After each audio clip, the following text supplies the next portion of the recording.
RBS business research academy मां तव्हां सभिनी खे भलीकार चवां थो। अॼु हिन वीडियो नंबर 14 जे पार्ट 2 में असां डिस्कस कंदासीं त assess the significance and relevance of formative indicators, यानी फॉर्मेटिव इंडिकेटर्स आहिनि उनजी कीअं असेस कजे त उहे सिग्निफिकेंट आहिनि या न, रेलेवेंट आहिनि न आहिनि। इन अॼु हिन पूरी वीडियो जो इहो टॉपिक आहे। इन खां अॻु में पार्ट 1 में मूं डिस्कस कयो हुयो त फॉर्मेटिव मेजरमेंट मॉडल जी जेका उहा कोऑर्डिनेटी कीअं चेक कजे, ऐं इन खां अलावा मां उन में डिस्कस कयो त कन्वर्जन वैलिडिटी इनजी कीअं चेक कजे। इहे ॿ पार्ट 1 में, पार्ट 2 में तव्हांजे लाइ हाज़िर आहे त जेका पार्ट जेके आहिनि पार्ट 3 में तव्हां हाज़िर आहे त सिग्निफिकेंस ऐं रेलेवेंस जेका उहे चेक कजे फॉर्मेटिव इंडिकेटर्स। इहा सिग्निफिकेंस सां चेक कंदासीं बूटस्ट्रैपिंग की मदद सां। दोस्तों स्मार्ट पीएलएस जेका हिकिड़ो असल में नॉन प्रॉफिट टूल आहे असेसमेंट जो। इन में असांखे टी वैल्यूज़ या जेका उहे डायरेक्ट मिलंदा कोन, इनखे असां उहे जेके आहिनि से असां बूटस्ट्रैपिंग की मदद सां वठंदा आहियूं। अॼु हिन समय में बूटस्ट्रैपिंग छा हूंदी आहे ऐं कहिड़ा स्टेप, ऐं आख़िर में मां तव्हांखे इन रिज़ल्ट्स खे कीअं रिपोर्ट कजे उन हवाले खां मां सिंपल तौर पर पेपर ॾेखारींदुमि, रिसर्च पेपर जेका इमेज तव्हां ॾिसी रहिया आहियो, ऐं कोशिशि कयो हिन वीडियो खे पूरो ॾिसो त जीअं अवां इहे सभु सम्झी वञो। अचो त पंहिंजे कम जी शुरूआत कयूं था, पर इन खां अॻु में मुंहिंजो नालो डॉक्टर रहीम सूमरो आहे। मां शामिल सां तालुक़ रखां थो। सां गॾोगॾु हीउ मुंहिंजो सर्टिफिकेट बि अवां ॾिसी रहिया आहियो, जंहिंमें 9 मॉड्यूल आहिनि जेके मूं कवर कया smart PLS academy Hamburg Germany मां। दोस्तों असां डायरेक्ट वञूं था बूटस्ट्रैपिंग मेथड, पर इन खां अॻु में मां तव्हांखे ॾेखारण लाइ जेके मॉडल आहिनि असां उनखे ओपन कयूं। हीउ पूरो स्मार्ट पीएलएस जो इंटरफेस आहे। इन में असां सभ खां पहिरियों पंहिंजो मॉडल ते कमु कंदासीं, इनखे ओपन कयोसीं, एक्सपांड कयोसीं। इन खां पोइ असां जेको मॉडल आहे उन मॉडल खे असां खणी था अचूं हिते कैनवस मॉडल में। जॾहिं हिते खणी आयासीं त हाणे असांखे जेको आहे इनखे असांखे बूटस्ट्रैपिंग जे लाइ इन कमु करणो आहे। बूटस्ट्रैपिंग खां पहिरियों बहितर आहे थोरो जो असां रिज़ल्ट वठी वठूं, असां कंसिस्टेंट ओके। अच्छा, इन खां अॻु में बि असां हिनखे ॾिसूं त हिन में असांखे अक्सर में रिफ्लेक्ट फॉर्मेटिव करणो आहे, थोरो असां हिनखे चेंज करे वठूं, फॉर्मेट में करे वठूं त बहितर रहंदो।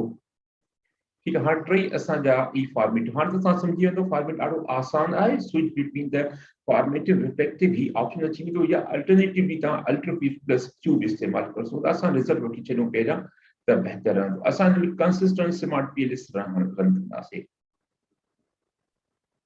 ठीक है। हिते ही आहे इंपॉर्टेंट आहे त इनिशियल कैलकुलेशन, इन में तव्हां connect all return variable for initial calculation की तव्हां कनेक्ट करे चेक करे छॾो त बहितर आहे। छो जो हिन में हिकिड़ी आहे त जेके तव्हां ॾिसंदो त ही जेको असांजो ऑथर आहे, ही ऑथर जेको आहे 2012 में ही काफ़ी ॾाढो ॾुखियो आहे प्रोनाउंस करण में, जेके नालो प्रोनाउंस कोन था कयूं, बरा हैंसलर ऐं जेको आहे वो लिखे थो त advice to use the connection between the all return variable estimation return variable to score get more stable result. So जेके तव्हां स्टेबल रिजल्ट हासिल करणु चाहियो था त तव्हां कयो, ऐं उहो मां हिते करे छॾियो आहे। अच्छा, हाणे क्विकली असां इंस्टॉल कैलकुलेशंस। हाणे असांखे पंहिंजा रिजल्ट्स मिली विया। हिते थोरो सां हिनजी कन्वर्जन वैलिडिटी चेक करे वठूं त बहितर आहे। उहा असां कंदाऊं VIM जे सां। त हाणे हिन में VIM में को बि इशू कोन्हे, इहो ठीकु आहे। हाणे असां तरफ़ हलूं था बूटस्ट्रैपिंग कयूं त हाणे असां इन जा जेको इन में सिग्निफिकेंस ऐं असांखे टी वैल्यूज़ मालूम करण जे लाइ असां उहो कमु कंदासीं। कैलकुलेट में वरी वेंदासीं ऐं इन में असां कंसिस्टेंट पीएलएस एल्गोरिथम में आयासीं ऐं कंसिस्टेंट पीएलएस बूटस्ट्रैपिंग खे असां क्लिक कंदासीं। जॾहिं असां ते क्लिक कयोसीं त असांखे मुख़्तलिफ़ ऑप्शंस मिली रहिया आहिनि। बूटस्ट्रैपिंग में वेंदासीं त असां कुझु ऑप्शंस आहिनि जेके मां तव्हां सां डिस्कस करणु घुरां थो। इन में पहिरियों ऑप्शन आहे सैंपल। ठीकु आहे, त मिनिमम जेको आहे उहो 500 हूंदो आहे। ठीकु आहे, ऐं जेको सजेस्टेड आहे उहो तकरीबन 5000 आहे। उहो कीअं तव्हां थोरो हिते पढ़ी वठो, हिन जी डिटेल हिते ई आहे। बेसिक सेटिंग में तव्हां वेंदो त इहे बेसिक सेटिंग में जेके बि असांजा ऑप्शन सभिनी जी पूरी डिटेल आहे। त इन हवाले खां सभु सैंपल इन बूटस्ट्रैपिंग चए थो त sample are created with observation randomly drawn with replacement from the original data set.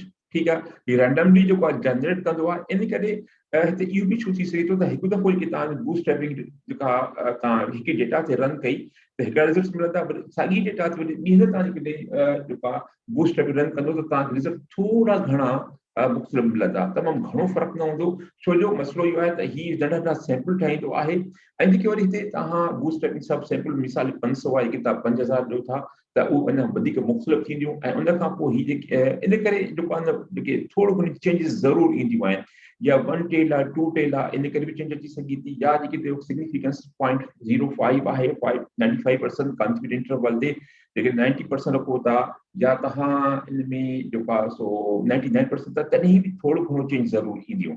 ठीकु आहे।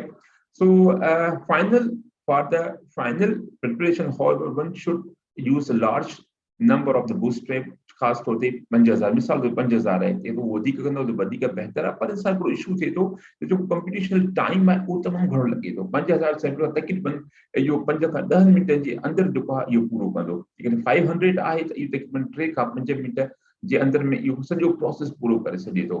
छो जो 500 सैंपल्स जेके ठाहिणा जल्दी ठही वेंदा, लेकिन 5000 सैंपल ठाहिणा उहो तमामु वॾो कंप्यूटेशन आहे, इन करे इन में टाइम लॻंदो आहे। पर बहरहाल जेकॾहिं तव्हां मूंखां पुछो त 2000 जेके इन में आहिनि उहो दैट्स गुड, ठीकु आहे, पर पोइ बि वधीक टाइम वठे थो।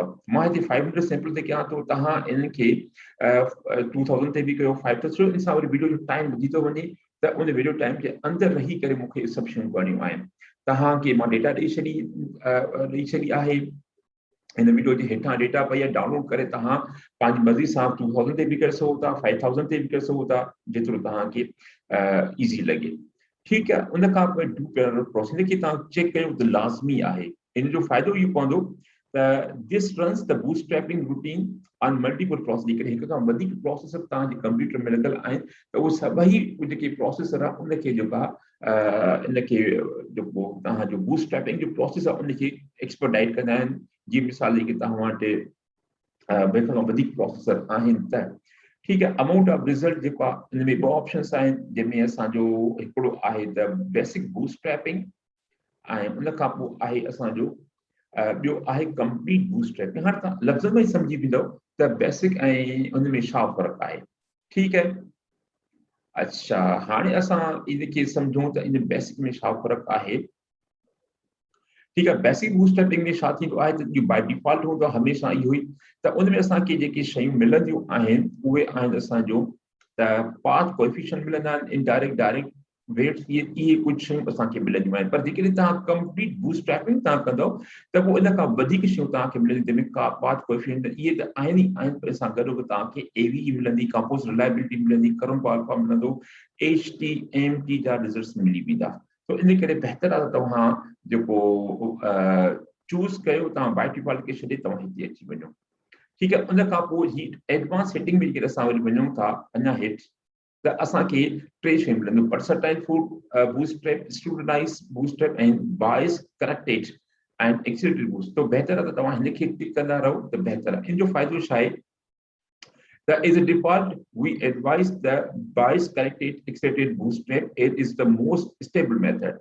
3 मेथड आहे, इन खां वधीक स्टेबल जेको मेथड उहो चवंदो पर आहे त इनखे इहो कयो ऐं बाय डिफॉल्ट बि इहो चेक थियणो हूंदो आहे। अच्छा, हाणे उहो थिए थो 1 टेल या 2 टेल, डिपेंड कयो तव्हांजो हाइपोथेसिस कहिड़ो आहे उन त, ऐं मां हमेशह कोशिशि कंदो आहियां 95% का थी इंटरवल आहे त ही जेके आहिनि। अच्छा, इन में जेके बाय डिफॉल्ट आहिनि उहो बि तव्हां करे सघो था त बहितर आहे, पर तव्हां इहे चेंज करे हिन ते आणी थो त अञा वधीक तव्हांखे स्टेबल रिज़ल्ट्स मिली सघनि। ठीकु आहे। ऐं ही साॻियूं जेके अॻ में असां करे रहियासीं उन जूं आहिनि, यानी तव्हां जेका जेके पंहिंजो मॉडल खे रन कयो था जेका उन हवाले खां। बहरहाल ही बूटस्ट्रैपिंग सेटिंग आहे जेके तव्हां ॾिठियूं। हाणे असां स्टार्ट कैलकुलेशन कयूं था त हिन में त कुझु टाइम वठंदो, असां इंतज़ारु कयूं था त पूरो थी वञे त पोइ उन खां बहरहाल ही कुझु टाइम वठंदो। हिन में हिन जेको आहे रनिंग 500 सैंपल 34% 36 थी रहियो आहे। दोस्तों, गर्मी कैलकुलेशन पूरी थी चुकी आहे ऐं ही रिज़ल्ट्स नंबर ते असांखे मिली रहिया आहिनि। ठीकु आहे। ऐं असांजो प्रोसेस पूरो थी वियो। अच्छा, जेको डिफॉल्ट 500 जेकी सैंपल साइज़ मां तव्हांखे ॿुधायो सभु सैंपल जेको आहे त उन में हिकु नंढी ॻाल्हि मूंखां वसी वेंदसि, जॾहिं तव्हांजी जेका एक्सपर्ट रिसर्च हुजे त उन में डिफॉल्ट जेको 500 सभु सैंपल ठीकु आहे, ओके आहे, उन लाइ हूंदो आहे। पर जेके तव्हांजी एक्सपर्टी न आहे त उन खां पोइ 2000 या 5000 जेतिरो वधीक तव्हां सभु सैंपल वधाईंदो त ओतिरो वधीक स्टेबल रिज़ल्ट तव्हांखे मिलंदा। ठीकु आहे। हाणे असांखे पाथ कोएफिशिएंट जी रिज़ल्ट ते मिली विया आहिनि ही असांजे पाथ कोएफिशिएंट्स आहिनि त जेके हिन अंदरि मॉडल आहिनि मॉडल जे बीच सां रिलेशनशिप कहिड़ो आहे मिसाल जे तौर तव्हां ॾिसो त ही अंदरि जेके रिलेशनशिप्स आहिनि पाण में QPE जो जेको आहे RI सां QFQ जो ही असांजा पाथ कोएफिशिएंट्स इन में असांखे मिली रहिया आहिनि ठीकु आहे पर असां इंटरेस्टेड आहियूं पंहिंजे आउटर वेट्स में ठीकु आहे हाणे आउटर वेट्स में तव्हां ॾिसो था त असांखे हिते ॿ शयूं मिली रहियूं आहिनि हिकिड़ो आउटर लोडिंग्स आहिनि ऐं ॿियो आउटर वेट्स आहिनि हाणे आउटर लोडिंग असां तॾहिं ई कंदा आहियूं जॾहिं असां रिफ्लेक्टिव मेजरमेंट मॉडल ते कमु कयूं था ऐं हिन वक़्तु असां फॉर्मेटिव मेजरमेंट मॉडल ते कमु कयूं था इन करे असां फोकस कंदासीं आउटर वेट्स ते अचो त आउटर वेट्स खे खोले ॾिसूं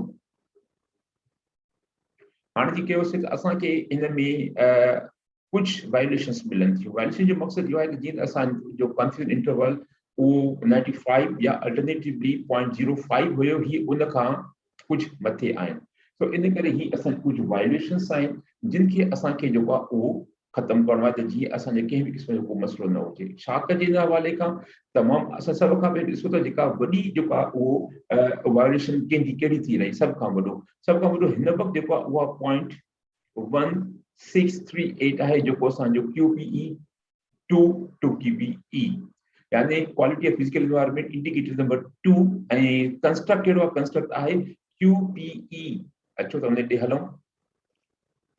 ऐं ही असांजो जेको आहे पंहिंजो कंस्ट्रक्ट आहे QPE जो ऐं इन में QPE 2 जेको आहे ही असांजो जेको आहे इन जो कुझु जेको आहे इंडिकेटर जेको आहे कंट्रीब्यूशन ॾाढो सुठो आहे 0.9 आहे पर इहो सिग्निफिकेंट न आहे इन करे असां इनखे ते रीड करणु घुरंदासीं त जीअं असांजो जेका इन जी आहे उहा वधी सघे इनखे तव्हां रीड कयोसीं ठीकु आहे हाणे रीड करण खां पोइ छा कंदव जेके बि असांजी कैलकुलेशन्स उहे सभु ख़तमु थी वियूं हाणे हिन सूरत हाल में वरी असांखे ॿीहर जेके कैलकुलेशन्स ॾियणियूं आहिनि अचो उनखे कयूं कंसिस्टेंसी ऐं असांजी उहे जेके बाय डिफॉल्ट रिजल्ट्स अॻिले ॾींहुं हुयूं दैट्स गुड ठीकु आहे ऐं स्टार्ट कैलकुलेशन ऐं उहो थोरो वधीक थोरो टाइम वठी सघे असांजो जेके इनिशियल कैलकुलेशन्स आहिनि उहे थी वियूं आहिनि ऐं हाणे असां वरी पंहिंजे हाणे उन खां अॻु में तव्हां ॾिसंदो QPE 2 जेको हुयो उहो 0.1635 हुयो हाणे जॾहिं असां ही पाथ कोएफिशिएंट पर असांखे आउटर वेट्स में वञिणो आहे त हिते ॾिसंदासीं त हाणे असांखे अञा ॿ वायलेशंस मिलनि थियूं QPE 2 खे ख़तमु कयोसीं त उहा वायलेशन ख़तमु थी पर अञा QPE 4 में अञा हिकिड़ी वायलेशन आहे जंहिंखे बि असांखे ख़तमु करणो पवंदो अचो त इहो बि कमु करे वठूं ऐं इहो आहे QPE 4 इंडिकेटर हीउ बि असांजो ख़तमु थी वियो ऐं असां वरी ॿीहर कैलकुलेशन में वेंदासीं ऐं हिन में असांखे कुझु बि न चेंज कयो सभु ठीकु आहिनि स्टार्ट कैलकुलेशन ऐं वरी असांखे थोरो टाइम लॻंदो दोस्तो जेको बि तव्हां इंडिकेटर रीड कंदो ऐं ज़रूरी इहो आहे त वरी ॿीहर तव्हां उनखे प्रोसेस खे हलाईंदो त उहो बहितर रहंदो दोस्तो हिते असांजी कैलकुलेशन्स पूरी थी वियूं आहिनि ऐं वरी असां पंहिंजे जेको आउटर वेट्स में ईंदासीं त ॾिसंदासीं हाणे असांजी का वायलेशन आहे अञा हिकिड़ी असांखे वायलेशन मिली रही आहे जंहिंखे बि असांखे इन मसइले खे हल करणो आहे ऐं इहो वायलेशन FQ फूड क्वालिटी 5 में अचे थी त उनखे बि असां ख़तमु कयूं FQ जे 5 में ठीकु आहे त हाणे असां जॾहिं हिनखे रीड कयोसीं त असांखे तव्हां ॾिसो था त QPE 3 में 2 में बि असांजा ॿ इंडिकेटर आहिनि ऐं हिन में बि असांजा ॿ इंडिकेटर आहिनि पर कोशिशि इहा कयो त जेकॾहिं घटि में घटि 3 इंडिकेटर हुजनि त वधीक बहितर आहे पर कंहिं समय जेकॾहिं न बि आहिनि त ठीकु आहे स्मार्ट पीएलएस इहा ख़ूबसूरती आहे त हू जेको आहे हिकु इंडिकेटर ते बि तव्हांखे जेको आहे उहो पूरो रिज़ल्ट ॾेई ॾींदो आहे हालांकि एमोस में एमोस में तव्हां ईंदो आहे जेको आहे त हू हिकु माना 3 खां घटि इंडिकेटर हूंदा त पोइ उनखे तव्हांखे पार्शियल रिज़ल्ट ॾींदो कंप्लीट रिज़ल्ट न ॾींदो तो इहा हिकिड़ी ड्यूटी आहे हाणे इहो रीड कयोसीं अचो त वरी साॻी प्रोसेस खे लॻूं हर शइ हिन में साॻी रहंदी असांजी जस्ट कैलकुलेशन्स ऐं प्रोसेस शुरू थी वियो ऐं दोस्तों सां असांजी कैलकुलेशन्स पूरी थी वियूं आहिनि ऐं असांखे मॉडल मिली वियो आहे ही पाथ कोएफिशिएंट वरी असां वेंदासीं वरी ॿीहर आउटर वेट्स में ऐं हाणे तव्हां ॾिसो था हिते असांखे कंहिं क़िस्म जी काई बि वायलेशन कोन मिली रही आहे यानी जेके बि असांजा आहिनि उहो P वेल्यू जेका उन सिग्निफिकेंट आहिनि ठीकु आहे त हाणे असांजे जेके थ्रू बूटस्ट्रैपिंग जे ज़रिए सां असांखे इहा ख़बर पइजी वई इन खां पोइ ही कॉन्फिगरेशन इंटरवल आहे ऐं ही कॉन्फिगरेशन बायस करेक्टेड आहे ठीकु आहे जेके असांजा करेक्टेड आहे जेकी मिसाल असांजा जेतिरा इंडिकेटर्स आहिनि ओतिरो ई बायस करेक्टेड निकितो आहे ऐं उन खां पोइ ही सैंपल आहिनि तव्हां ॾिसंदो हीअ असांजो टोटल सैंपल 500 आहिनि 492 अञा हेठि अचूं त हा 499 जेकॾहिं तव्हां हिते 2000 5000 कंदो त ओतिरा वधीक सब सैंपल तव्हांखे हिते मिली वेंदा। तव्हां हिते एक्सेल फॉर्मेट बि तव्हां हिनखे मोकिले सघो था, आर फॉर्मेट बि तव्हां हिनखे एक्सपोर्ट करे सघो था। हाणे असांजो हिते कमु पूरो थियो आउटवेट्स मदद सां। हाणे असां अचूं था पंहिंजे ॿिए में त इन रिज़ल्ट्स खे रिपोर्ट कीअं कजे। अचो त इहो बि मां तव्हांखे ॿुधाईंदो हलां। अच्छा दोस्तों, ही ॿ पेपर मोड आहिनि जेको मूंखे ॾाढो सुठो लॻो त इन में बेहतर तरीक़े सां हिकिड़े मुनासिब अंदाज़ में जेको आहे रिज़ल्ट जेके उहे पेश कया विया आहिनि, इन में रिपोर्ट कया विया आहिनि बूटस्ट्रैपिंग जा। ही आहे factors affecting green entrepreneurship intention in the business university student in COVID-19 pandemic times. Case one, a case of educator, case of Ecuador. मां इहो बि तव्हां पेपर लिंक रखी थो छॾियां, लिंक बि छॾी थो ॾियां त जीअं आराम सां तव्हां डाउनलोड करे सघो ऐं तव्हां हिनखे पढ़ी सघो। बहरहाल असां पंहिंजे हेठि अचूं था पंहिंजे जेको आहे रिज़ल्ट्स आहिनि, ही हाइपोथेसिस आहिनि पेपर जा। ही उनजो पूरो मॉडल आहे जेको तव्हां स्ट्रक्चरल इक्वेशन मॉडल जो पूरो मॉडल ठहियलु आहे। ठीक है, हाँ मैथोलॉजी आहे, ही सैंपल साइज आहे, उन खां पोइ कीअं डेटा कलेक्ट कई वई आहे, डेटा एनालाइज में छा कयो आहे हिन त डेटा स्पीसीस ऐं इन खां अलावा स्मार्ट पीडीएस वर्जन 3.3.2 इन इस्तेमालु कयो आहे। ऐं इन में ॾाढो जस्टिफाई बि ॾाढी सुठी तरीक़े सां कयो आहे त हिन स्मार्ट पीडीएस खे छो इस्तेमालु कयो आहे तव्हांजे एमओस ते, यानी सीबी सेम जेको आहे खां न इस्तेमालु कयो, हिनखे सीपीएस सेम छो इस्तेमालु कयो आहे त जस्टिफिकेशन भी तव्हां पढ़ी वठंदो त बहितर आहे। ऐं इन खां अलावा ही दोस्तों ही तव्हांखे बि जस्टिफाई करणो पवंदो जेको सॉफ्टवेयर तव्हां इस्तेमालु छो था कयो। ऐं इन खां अलावा ही कुझु वधीक पॉइंट्स आहिनि, ख़ासि तौर ते जॾहिं हिन स्मार्ट पीडीएस खे इन जा ही कुझु ॿिया इन ॾिना आहिनि जस्टिफिकेशंस। ठीकु आहे, त हिन स्मार्ट पीडीएस के या पीडीएस सेम खे छो इस्तेमालु कयो आहे ऐं सीबी सेम कोविरस बेस्ट एग्जीक्यूशन मॉडल जा सॉफ्टवेयर उनखे छो इस्तेमालु कयो आहे। ठीक है, उन खां पोइ like by smart PDS is used for sample do not have normal distribution. बहरहाल ही ॾाढो सुठो लिटरेचर आहे, बहितर आहे तव्हां हिनखे पढ़ी वठो। ठीक है, उन खां पोइ रिज़ल्ट्स आहिनि असांजो जंहिंमें हिन सभ खां रिलायबिलिटी जा रिज़ल्ट्स आहिनि कोरोना अल्फा। मां पोइ वीडियो में बि तव्हांखे इहे ॾेखारियो आहे। ऐं उन खां पोइ ही आहे वेलिडेशन हिन कई आहे पंहिंजे स्केल जी जेका, जंहिंमें फैक्टोरियल वेट आहे, कंपोज रिलायबिलिटी आहे, एवी आहे, ही सभ जा एवी आहिनि। ठीक है, ऐं इन खां पोइ हिन डिस्क्रिमिनेट एनालिसिस जेको आहे उनखे बि हिन कमु कयो आहे त उन हवाले खां हिन जेके रिज़ल्ट्स आहिनि डिस्क्रिमिनेट एनालिसिस जूं, जंहिंमें हिन फॉर्मल लैकर क्राइटेरियन इस्तेमालु कयो, इन हवाले खां बि डिस्क्रिमिनेट जेको मुंहिंजो आहे उन ते बि मां पूरो जेको वीडियो आहे मुंहिंजी अवेलेबल। ऐं अच्छा जी, इन खां पोइ बूटस्ट्रैपिंग असुलु आहे, असां आयासीं पंहिंजे हिते बूटस्ट्रैपिंग ते। त हाणे बूटस्ट्रैपिंग छा आहे? हाणे बूटस्ट्रैपिंग टेक्निक हिन ॿुधायो आहे नॉन प्रॉब्लमेटिक आहे, इनखे पूरो इन तरीक़े सां तव्हां हिनखे ॿ लफ़्ज़ ॾेई करे तव्हां हिकिड़ो पैराग्राफ ठाहियो ऐं उन खां पोइ जेको आहे तव्हां आख़िर में आहे त in the it is seen in the table for that the three values are significant, p value is greater than 0.01 हिन 99% ते शायद जेको आहे उहो कयो आहे। ऐं उन खां अलावा हिकिड़ी अहम शइ मां जेका तव्हांखे नंबर जेके सैंपल साइज़ आहे बूटस्ट्रैपिंग उहो 5000 आहे। मां 500 कयो आहे टाइम बचण जे लाइ, पर तव्हां इन ते बि करे सघो था। ऐं उन खां पोइ ही असांजा रिज़ल्ट्स आहिनि बूटस्ट्रैपिंग जा। ऐं हिते तव्हां ॾिसो था ही ओरिजिनल सैंपल मीन ऐं प्रोबेबिलिटी ही स्केल आहिनि असांजा। अच्छा, इहे जॾहिं असां ॾिसंदासीं त मां तव्हांखे ई यादि रखो मीन मोड इहे जेका त इहे असां पंहिंजे टेबल में अचूं था। अच्छा दोस्तों, हिते तव्हां ॾिसी रहियो साॻियो ई जेको आहे मां इमेज ते इहे साॻे रिज़ल्ट्स हिते आहिनि। हिन छा कयो, उहे रिज़ल्ट्स खणी करे इन टेबल में लिखिया आहिनि। सिर्फ़ु इहो कमु करिणो आहे जेको आहे असांखे ही ख़ासि ही जेका पूरी टेबल आहे इन टेबल जेको आहे उहो खणी करे हुते रखी आहे। हाणे इनखे जेको आहे तव्हां एक्सेल फॉर्मेट में तव्हां हिनखे पंहिंजो एक्सपोर्ट बि करे सघो था, बशर्ते तव्हां वटि स्टूडेंट वर्जन न हुजे त। बाक़ी स्टूडेंट वर्जन आहे त पोइ मुमकिन न आहे, ज़ाहिर आहे पोइ हिकिड़ी मजबूरी आहे। बहरहाल ठीकु आहे, वरी असां हुन पंहिंजे ते हलूं था। इहे साॻियूं शयूं मां तव्हांखे ॾेखारियो ऐं हुन खां पोइ हिन छा कयो आहे त असांजे साम्हूं ई रिज़ल्ट्स ईंदा आहिनि। ही आहिनि सिग्नी पी वैल्यू ऐं हिन खां पोइ ही आहे स्टैटिस्टिक। हाणे जेके तव्हां 95% कॉन्फिडेंस इंटरवल ते कयो था त पोइ तव्हां तॾहिं तय कयो जेकॾहिं कंहिंजो वैल्यू स्टैटिस्टिक जो 1.9 सिस्टम घटि आहे त उहो जेको आहे उहो तव्हांजो एक्सेप्टेबल न आहे। ठीकु आहे, उहो जेको तव्हांजो हाइपोथेसिस आहे या उहो जेको आहे उहो एक्सेप्टेड ना है या सपोर्टेड ना है। हिते 99% काफी इंटरवल आहे, तो इन करे हिन जा पी स्टेटस ॿिया आहिनि। बहरहाल इहे सभु तव्हांखे मिली रहिया आहिनि ऐं हिन पी वैल्यू मुताबिक़ ही जेको आहे रिसर्च के जेको आहे हाइपोथेसिस के सपोर्ट या अनसपोर्टेड करे रहिया आहिनि। हाणे इन में ॾिसूं था ही असांजा पाथ आहिनि, ठीकु आहे, जेके तव्हां ॾिसो पिया बार बार कोई वीडियो में पाथ जेको आहे ही उन जा पाथ आहिनि, जंहिंमें ही असांजा 4 इंडिपेंडेंट वेरिएबल आहिनि ऐं 2 इंडिपेंडेंट वेरिएबल आहिनि जेके कमु करे रहिया आहिनि, ठीकु आहे।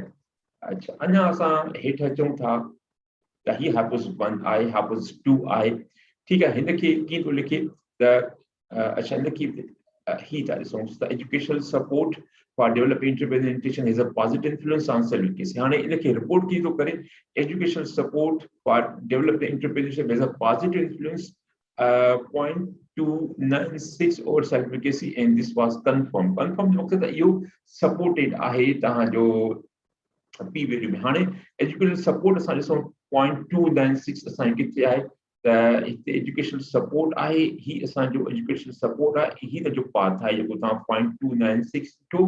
ऐं इन खां अलावा अञा थोरो मथे वञूं त हिते जेको असांजो एजुकेशनल सपोर्ट आहे ही पूरो एजुकेशन ही असांजो जेको ख़ासि पी वैल्यू जेको आहे उहो असांजो सिग्निफिकेंट आहे, त इन करे हिन जेको आहे इन हाइपोथेसिस खे जेको आहे उहो एक्सेप्ट कयो आहे या सपोर्टेड आहे। वधीक तव्हां पंहिंजे फ्री टाइम में पढ़ी सघो था, असां वरी असां ॿिए पेपर में वञी सघूं था, हिन में हिनखे ॾिसूं उते छा आहे। ही असांजो पेपर आहे इन्फ्लुएंस ऑफ द टेक्नोलॉजिकल जेको स्ट्रेस अचे थो एकेडमिक परफॉर्मेंस आहे, त इन में बि साॻियूं शयूं आहिनि, थियोरिटिकल फ्रेमवर्क आहे, ही उन जो मॉडल आहे, ठीकु आहे, ही उन जा हाइपोथेसिस आहिनि, ही डेटा इंस्ट्रूमेंट कीअं डेटा कलेक्ट कई ही जेको आहे, ठीकु आहे।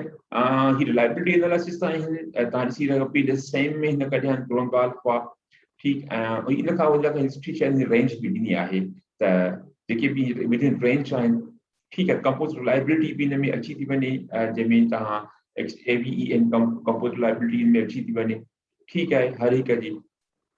अच्छा, उन खां पोइ आहे त डिस्क्रिमिनेट एनालिसिस फॉर लाकर जेको आहे कीअं रिपोर्ट कजे उहो बि हिन में तरीक़ो अची थो वञे। ऐं बूटस्ट्रैपिंग जे हवाले खां ॾिसो था हिन पूरो हिकिड़ो पैराग्राफ ॾिनो आहे त जंहिंमें according to table 5 all relations are significant at the point 0.1 except the relationship between the communication overload and technical threats उन जो नाहे। बहरहाल ही इन जा साॻा ई जेके तव्हां ॾिसो जेके अॻु में ॾिठो ही साॻा ई जेको आहे सैंपल आहे मीन सैंपल आहे, पी वैल्यूज़ आहिनि ऐं ही इन जा पाथ आहिनि जंहिंजो इम्पैक्ट आहे इंडिपेंडेंट डिपेंडेंट जे मथां, ऐं इन तरीक़े सां हिन रिपोर्ट कयो आहे पाथ जेका। हाणे असांखे टी वैल्यूज़ ऐं पी वैल्यूज़ जेके असांखे उन मां बूटस्ट्रैपिंग मिलिया उन बुनियाद हिन जेको आहे पंहिंजी शयुनि खे रिपोर्ट कयो आहे, ठीकु आहे। हाणे असां पंहिंजे रिज़ल्ट्स ते अचूं था वरी ॿीहर त हिते असां पंहिंजे पूरो जेको आहे रिसर्च खे सम्झी वियासीं। उम्मीद कयां थो दोस्तों आख़िर में त ही जेका वीडियो आहे तव्हां लाइ ॾाढी कारमंद रही हूंदी, ख़ासि बूटस्ट्रैपिंग जे हवाले खां। ऐं हिन में जेको मां तव्हां मदद वरिती आहे उहो 2 इमेज तव्हां ॾिसी रहिया हो त इन जो ॿिनी इमेज जेके तव्हांखे जेको आहे खपे इन ईमेल एड्रेस मूं वटि ज़ाहिर थी रही आहे उन ते मोकिलियो त मां तव्हांखे इहो मोकिले सघंदो फ्री ऑफ कॉस्ट। आख़िर में तमामु वॾी महिरबानी तव्हां हिन वीडियो खे आख़िर ताईं ॾिठो ऐं वरी ॿीहर केस तव्हां पंहिंजो ख़्यालु कयो, हिन चैनल जो बि ख़्यालु कयो त हिन चैनल खे वॉच कयो, कमेंट कयो, हिनखे जेको आहे पंहिंजो शेयर कयो पंहिंजे सोशल ग्रुप ते, त जीअं ही जेको पैगाम आहे जेकी दुनिया भर में सिंधी दोस्त कमु कराइनि उन ताईं पुॼे। आख़िर में तव्हांजी तमामु वॾी महिरबानी।